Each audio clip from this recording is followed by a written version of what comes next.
Morning, guys. Welcome back to the YouTube channel, Hiker X.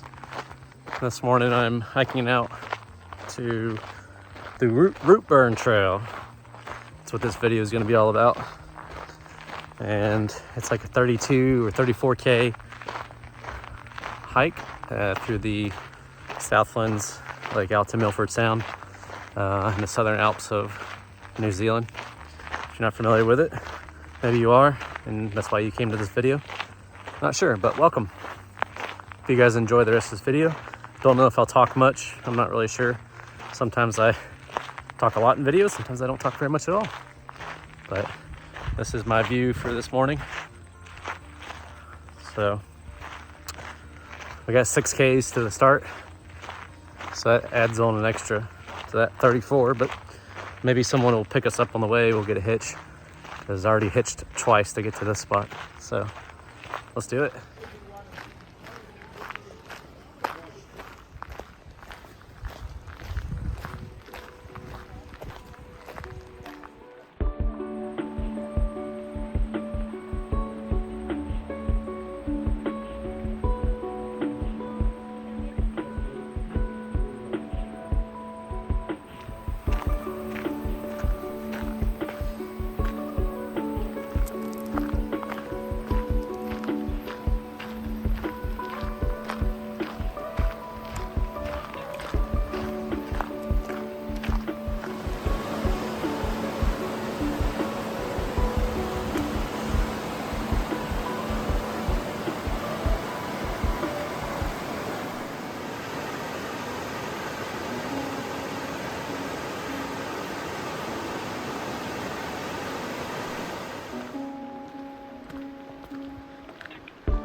Hey guys, breaking a good sweat. Look at these views, unreal. Making my way up to Routeburn Falls right now.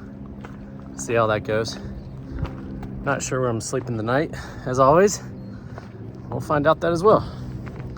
The sun here in New Zealand is brutal. It'll get you every time, but hard to complain with that.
Hey guys, out here chilling at the McKenzie Lake hut and area. It's nice and relaxing out here. I got here midday because of where I stayed at last night. It was in between the two huts, in an undisclosed location, of course. Yeah, it's beautiful out here. I may do like a little walk around of McKenzie's hut to show you guys like the typical Great Walk hut. They're not like your normal huts that you would see on the Tia Aurora TA trail, but more like glorified with like solar panels and propane and cooking and stuff. And then the warden usually lives on these or at these as well. So they're usually super nice compared to what you would find in the backcountry of like a hunting trail or something, or the TA.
fog patches and showers early Friday, but improving to greater than 6 miles on Friday morning. Stars shining bright.